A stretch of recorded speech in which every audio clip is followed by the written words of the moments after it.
Euaoi. I'm sure most kids who grew up watching a lot of Nickelodeon, Cartoon Network, and Disney Channel as kids in the 2000s have probably seen at least one of these kinds of commercials.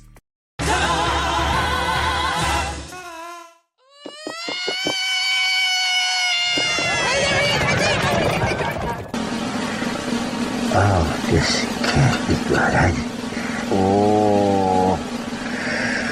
I'd like to get back now. Not monkey, chunky. Chunky Chips Ahoy. See, big delicious chunks of chocolate. Sheesh. Looking back on it, isn't it kind of strange how there were so many snack commercials that involved anthropomorphic versions of said snacks being trapped by humans, where they all shared the same demise of being eaten alive? And it wasn't just one snack brand that was doing this. It was a good number of them. Pop-Tarts, Chips Ahoy, Eggo Waffles, you name it. Usually, commercialized snacks have some kind of mascot that's not a living version of the food they're promoting, but for some of the few brands that do, they all decided to go all out on vore for this decade. I honestly wonder if any of these commercials ended up sparking someone's vore fetish. But before I continue, I'm not saying these commercials are dark in any way, shape, or form. Sure, the humor might be dark, but they aren't scary in the slightest. So if you think I'm one of these clickbait YouTubers that's going to say, childhood commercials that were really dark, but in actuality has the same exact feel as that one SpongeBob clip where he and Patrick were terrified of riding the mitten, these commercials weren't really scary, they just had a lot of vore.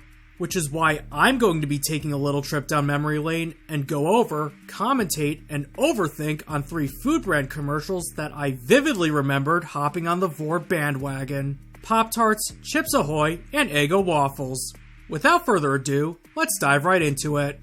The first Pop-Tarts commercial we have is called Going Going Gone Hollywood, where we see a Pop-Tart actress being awarded for her performance in a movie called Sprinkle Sprinkle Little Star, where she places her hands in wet cement, she notices her hands are stuck, and started getting suspicious feelings. Out of nowhere, the stomach of this dude in the background who starts whistling to call in a construction worker, with a prepubescent voice I might add, uses a jackhammer to remove the concrete slab from the ground, and then picks her up while her hands are still in the cement, where the Pop-Tart asks, "Hello, do you know who I am?" Where the kid then responds with, "Yeah, you're delicious." Man, the Pop-Tarts universe has messed up child labor laws, and runs away with her. Funny enough, this was how Harvey Weinstein would trap his victims. 2 things. First off, I find it funny how no one is attempting to save her from being eaten by her fans. She's a movie star, for crying out loud. You think the police would be hot on their tail if something like this were to happen. Second, why on earth does one of the people in the background have a stomach with a mouth? Like, is one mouth for eating her up while the other is for eating her out? You know, spreading those legs to get that succulent strawberry filling? If so, that's really freaky. The second commercial is simply called Treat, and is about 2 Pop-Tarts trying to call for help while on a deserted island JPEG background with a giraffe staring at them for some reason. The Wildberry one gets an idea to use the palm tree as a catapult to launch the cherry one up to get the helicopter's attention, where she unfortunately dies a gruesome death off screen, where it was unknown if she dies from being eaten alive by the pilots or chopped up by the helicopter's blades, where it then cuts to a eulogy for Cherry. Why does Cherry get a eulogy while the other Pop-Tarts don't? Anyways, the last one is called Photo Booth, where 2 Pop-Tarts go into what they think is a photo booth, where they start to wonder if this thing even works, to where the camera pans out to reveal they're trapped in a toaster oven, where 2 people are planning on eating them. And I'm just going to get this out of the way, these 2 are literal Nazis. They have such a hatred for Pop-Tarts that they plan on cooking them alive in an oven just to eat them. So the next time you say that this person is literally that failed Austrian painter, you tell them these 2 unempathetic freaks are the closest we'll ever get to a modern day H-man. These people are literally partaking in a genocide with no remorse. I should also mention these commercials carried on into the 2010s with commercials like a Jolly Rancher pit where they're eaten by a lizard lurking in the candy, and one where an atheist feeds a baby Pop-Tart only to eat it whole. How do I know she's an atheist? Well, who else would want to eat a baby? Next set of commercials. The first Chips Ahoy commercial I'm going to be going over is one that also became really popular on the internet, with this one being at a kid's birthday party, to which the giant Chips Ahoy cookie asks, So, where's the cake? To which the birthday girl responds with, "We're not having cake." only for the cookie to realize, yep, he's the one that's getting eaten. Imagine being invited to someone's birthday party, only to be eaten by the other partygoers. Like, this cookie must have been excited to go to this birthday party, he's having a good time, and then, total rug pull, he gets eaten alive. Unless there's that chance it was a fake out and the girl says, we're having ice cream instead. But based on the tone she used when saying that line, it seems unlikely. Also, the girl says, we're not having cake, in such a sinister voice. It's almost like she's been planning this out for weeks, maybe even months. She probably must have taken the time to befriend the cookie for her to invite him to her birthday party without him getting suspicious, and if that's the case, that girl is going to grow up to be a sociopath. The next commercial is of 4 cookies going on a road trip where they're singing the song, Don't You Want Me Baby? Where, one by one, they are slowly pulled into the great beyond by a giant hand, where they most likely got eaten. Is this giant hand the Chips Ahoy universe's equivalent of God? If so, it seems like God regretted giving these Chips Ahoy cookies sentience and are eating them to undo the mistakes he made, or created them for the sole purpose of being sacrificed for the greater good. It's almost like if God started slowly abducting you and your friends one by one, I'm sure you and your friends would be like, alright, who leaked the group chat? The last commercial I'm going to be going over starts with a cookie putting on the moves to woo over a hot babe in his apartment, showing off his big chocolate chunks, putting on a show, making her laugh, you know, the whole 9 yards.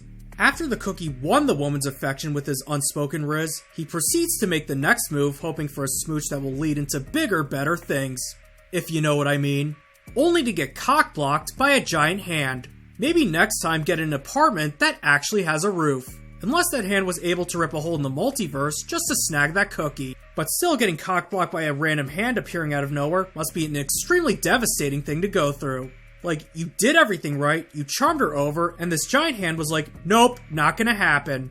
You could possibly argue this was for the better in case they decided to not use protection and the lady ended up giving birth to a human cookie hybrid 9 months later.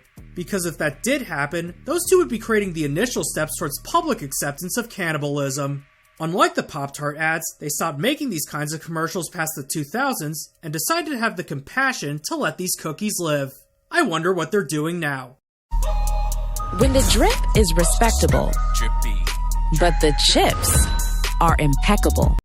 When it's trap on repeat, but you pause for the chocolate. You know what? Go back to having them being eaten alive by the humans and the occasional giant hand from the sky.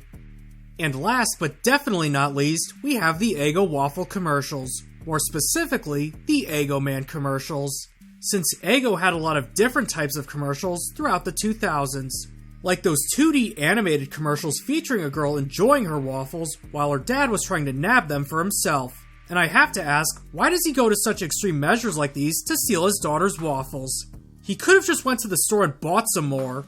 Also, of all the foods he could have obsessed over, it had to be Eggo Waffles. Why? They're not even that good.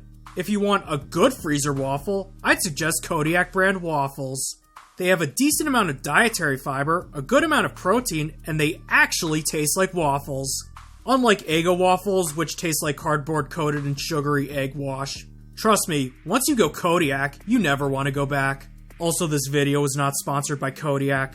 But going back on topic, the Eggo Man commercials follow the same style as the 2 brand commercials previously mentioned, with such examples including being shot with a plunger and being grappled onto a plate after he took off his disguise for not even a second. And of course, the shooter had to be black. Way to indoctrinate kids with negative stereotypes at an early age, Eggo. One where he falls for the bait in the form of a slab of butter, one where he gets swept up by a moving plate only to have a butter turd laid on him, followed by syrup bukkake, and a strawberry to top it all off. Or one where he's being chased by a fork only to trip onto a plate. But a lot of them don't feature him being eaten, but rather having been mutilated in many gruesome ways. Such as one where he's crushed by a giant waffle iron only to be broken down into 4 smaller Eggo waffles, bumping into a wall of Legos permanently altering his shape. New Eggo Lego Waffles.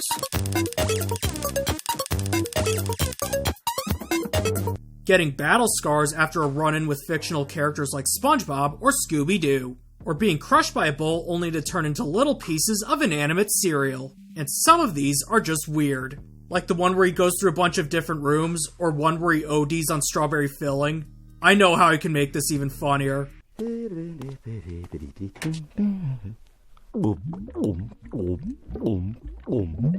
There's gooey fruit filling.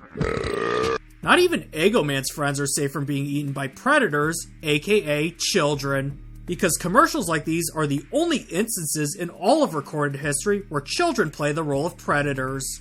Such as French toast sticks who panic in response to a literal fork in the road, a pancake who gets flattened by a spatula into 4 limbless versions of him, or the cinnamon roll who gets preyed upon by a giant toaster. So yeah, you get the general gist of these commercials, since they all involve vore and mutilation. Lots and lots of it. But you know what? That was what's kind of charming about these commercials. Because commercials like these were probably the only way you could get with airing cold-blooded, remorseless murder on children's television. Anyways, I hope you liked that little trip down memory lane, and I'll see you next time.